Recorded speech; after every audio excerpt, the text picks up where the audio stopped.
Commission ముందు హాజరవుతున్నారు కేసీఆర్, ఏం చెప్తారు దీనికి సంబంధించి? ఆయన అన్ని చెప్పడానికి రెడీగా ఉన్నారు. ఆయనకు సమాధానం ఇచ్చే వాళ్ళే లేరు.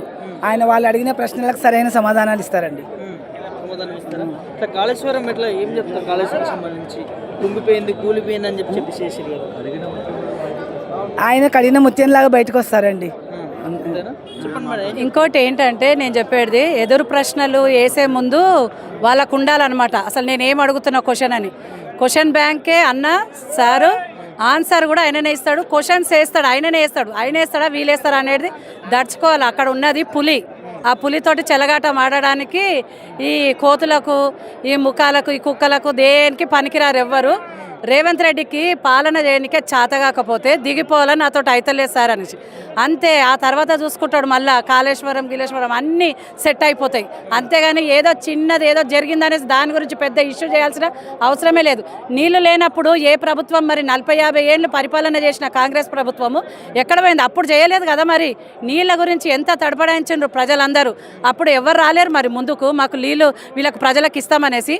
చేసిన పుణ్యమానికి ఆయన తీసుకుపోయి లోపల కూర్చోబెడతాం అది ఇది అనేసి అనడానికి చాలా తప్పది. కేసీఆర్ ఆని ముత్యం లెక్క బయటకు వస్తాడు.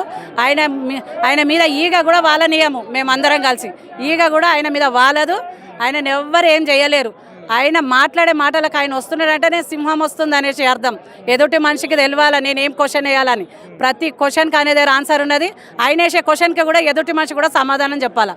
అదే మరి మేధావే కాదు, ఆయన పట్టుదల మనిషి. ఆయన తెలంగాణ తెచ్చిన వ్యక్తే. ఆయన తెలంగాణ గురించి ఎవరండి అంతగానం పాటుపడ్డది? ఇప్పుడు తెలంగాణ వచ్చినాక అందరు కాకులు నక్కలు కుక్కలు అందరు ముందుకు వస్తున్నారు తప్ప అప్పుడు ఎవరున్నారు? అప్పుడు ఎవరు లేరు కదా. మరి కేసీఆర్ చేసిన పనులు తప్ప, 2000 పింఛన్ ఇచ్చింది తప్ప, లేకుంటే దళిత బంధు ఇచ్చింది తప్ప, దళితుల గురించి ఆలోచించింది తప్ప కేసీఆర్ ఏం తప్పు చేసిండు అనేసి కేసీఆర్ మీద అంత పెద్ద నింద వేయడం. అసలు కేసీఆర్ మీద మాట్లాడడానికి అర్హతనే లేదు ఎవ్వరికి లేదు. సెంట్రల్లో లేదు, స్టేట్లో లేదు, ఎవ్వరికి లేదు. అంత దమ్ము ధైర్యం ఉన్నోడు మాట్లాడడానికి కేసీఆర్ ముందట ఇప్పుడు వచ్చిండు కదా, మాట్లాడమని ఏం మాట్లాడతారో ప్రతి దానికి సమాధానం ఇస్తాడు.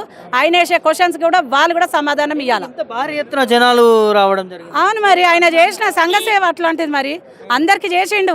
కులము మతము భేదము భావము ఏది లేకుండా ప్రతి ఒక్కరికి న్యాయం చేసిన వ్యక్తి ఆయన. కాబట్టి అందరూ తరలి వచ్చిండ్రు, ఊర్లలోకి వెళ్ళి వచ్చిండ్రు, ఇక్కడ సిటీలోకి వెళ్ళి ప్రతి ఒక్కరు వస్తూనే ఉన్నారు, ఇంకా వస్తారు కూడా. ఆయన చేసిన పనులు ఉన్నాయి కాబట్టి మరి ప్రతి ఒక్కరి గురించి ఆలోచించిన వ్యక్తి కేసీఆర్ గారే కదండి. ఇంకెవరు ఆలోచించిండ్రా అండి? మహిళల గురించి ఆలోచించిండ్రా ఎవరైనా? దళితుల గురించి ఆలోచించిండ్రా? బీసీల గురించి ఆలోచించరా? దేని గురించి ఆలోచించారు? ప్రతి గురించి ఆలోచించిన వ్యక్తే కేసీఆర్. నీళ్లు లేకపోతే ఇంటింటికి నల్లాలు సమకూర్చిన వ్యక్తి కేసీఆరే. కరెంటు ఇప్పుడు ఎట్లా పోతుందండి? కరెంటు ఇంతకుముందు కరెంటు పోయిందా? ఇప్పుడు కరెంటు గురించి ఎదురు చూడాల్సి వస్తున్నది. ఎప్పుడు పోతుందో, ఎప్పుడు ఉంటుందో, ఎప్పుడు పోతుందో అని. ప్రతిదీ చేసిందే వ్యక్తి కేసీఆర్. అన్ని సమకూర్చి అన్ని అన్నము ప్లేట్ల మొత్తము పెట్టి తినడానికి కూర్చున్న టైంలో వచ్చిండు, కూర్చున్నాడు. ఇప్పుడు తెలుస్తుంది మళ్ళా. ఇప్పుడు మళ్ళీ 2 ఏళ్ళ తర్వాత కేసీఆర్ రాకపోతే చూడు, అప్పుడు ఎదురుగా నిలబడమని చెప్పండి, అప్పుడు నిలబడి మాట్లాడమని అప్పుడు చూస్తాం మేము కూడా. కాంగ్రెస్ పాలన అంతా ఏం బాగాలేదు. కొట్టుక తిననికే కుక్కలకు నక్కలకు తాకలాటలు పెట్టించినాడు. ఒక బస్సు తప్ప కరెంటు ఫ్రీ అన్నాడు, అది లేదు. గ్యాస్ అన్నాడు, అది లేదు. 2500 అన్నాడు, అది లేదు. 4000 పెన్షన్ అన్నాడు. అసలు పెన్షనే ఇచ్చి చేస్తలేడు వాడు, పెన్షనే ఇస్తలేడు. మరి ఇంకా ఇవన్నీ చేస్తాడనేసి ఎవరు నమ్ముతున్నారు? చేసిన వాగ్దానాలు ఫస్ట్ నెరవేర్చడానికి చూడమనండి. ఆ తర్వాత వేరేల మీద మనుజలనికే మాట్లాడనికే చూడమనండి. ఫస్ట్ ప్రభుత్వం దగ్గర, ముఖ్యమంత్రి దగ్గర పైసలు లేవు కాదు, ఆయనకు పరిపాలన చేయనికే చేతనైతలేదు. పరిపాలన ఎట్లా చేయాలని అప్పుడు కూడా ఇదే పరిపాలన, ఇప్పుడు కూడా అదే పరిపాలన. మరి కేసీఆర్ ఎట్లా చేసిండు? మరి నీకెందుకు చేతనైతే లేదు? పోయి అడుగు, నాకు ఇట్లా అవుతుందన్న, మరి నాకు వెళ్తలేదు, మరి సలహానన్నా తీసుకో. కేసీఆర్ దగ్గర పోయి చెప్తాడు, కూర్చోబెట్టి గిట్లగా తమ్మి గిట్లా చెయ్యి అనేసి చెప్తాడు. అంతనే తప్ప నీకు చేతగానోడు అది కుక్కని తీసుకొని సింహాసనం మీద కూర్చోబెడితే ఏం చేయగలుగుతాడు? ఏం చేయలేడు. అట్లనే అయిపోయింది ఆయన. కరెక్టే. మరి ఆయన ఫస్ట్ దొంగనే కదా, మరి ఆయన దొంగ కాబట్టి దొంగ లెక్క చూస్తున్నాడు. మంచోడైతే ఎందుకు చూస్తాడు? చూడరు కదా. ఆయన దొంగ కాబట్టి అంతే. సంచులు మూసినాయి, సంచులు అప్పచెప్పినాయి, అవన్నీ మర్చిపోయినరా? మరి అవన్నీ ఉంటాయి కదా. నువ్వు దొంగ రాబాయి, నీకు ఎందుకు ఇవ్వాలనేసి ఆయన నమ్ముతలేరు. ఏముండబోదు, అంత మంచిగా జరుగుతుంది. ఏం పోడు, అస్సలు పోరు ఖచ్చితంగా చెప్తున్నాం. ఆయన చేసింది ఏం లేదాడ.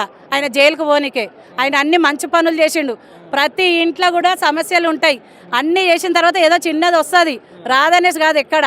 ఆ చిన్న సమస్యను పట్టుకొని పెద్ద పాకులాట చేస్తే మాత్రము అది వాళ్ళకే ముప్పు. తర్వాత ముందు మళ్ళీ కేసీఆర్ వస్తాడు, ఖబర్దార్ మరి అది చూసుకోండి ఫస్ట్.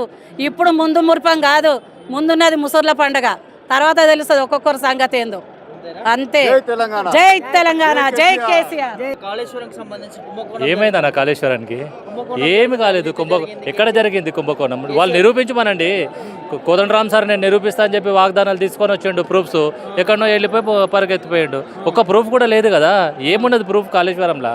ఇంత మంచి ప్రతి ఊర్లో ఎక్కడ మారుమూల ప్రాంతాలలో కూడా నీరు పోతున్నది. అది తప్ప కేసీఆర్ సార్ చేసింది? ఇంకేం కావాలి? కేసీఆర్ సార్ ఏం తప్పు చేసిండు? ఎస్ఎల్బీసీ ప్రాజెక్టు కట్టి దాని కింద శవాలు పోయినాయి, ఇన్ని రోజుల వరకు పతలేదు. అదే లేకపోతే మిడ్ మానేర్ కూడా కొట్టిండు, వాళ్ళ మీద లేని కమిషను. ఇంత మంచి ప్రాజెక్టు చేసిన వాళ్ళక కమిషన్ ఇది? ఇంకేం చేయాలి అభివృద్ధి? ఇంత అన్నం కనబడుతుంది అభివృద్ధి, ఇంకా ఏం కావాలా అభివృద్ధి?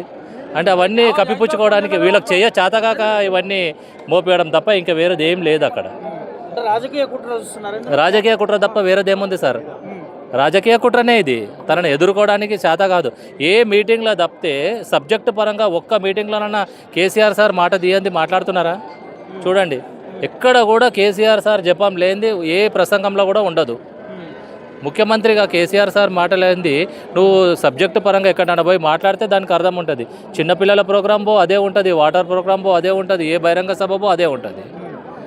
నువ్వు ఇక్కడ ఏ పని చేయాలన్నా ఢిల్లీకి పోవాలా? ప్రజాధనాన్ని వృధా చేసిండు కేసీఆర్. అంతా లక్షల కోట్లు కుంభకోణం జరిగింది. అసలు ప్రాజెక్ట్ కాస్ట్ ఆఫ్ వాల్యూ 90,000 కోట్లు.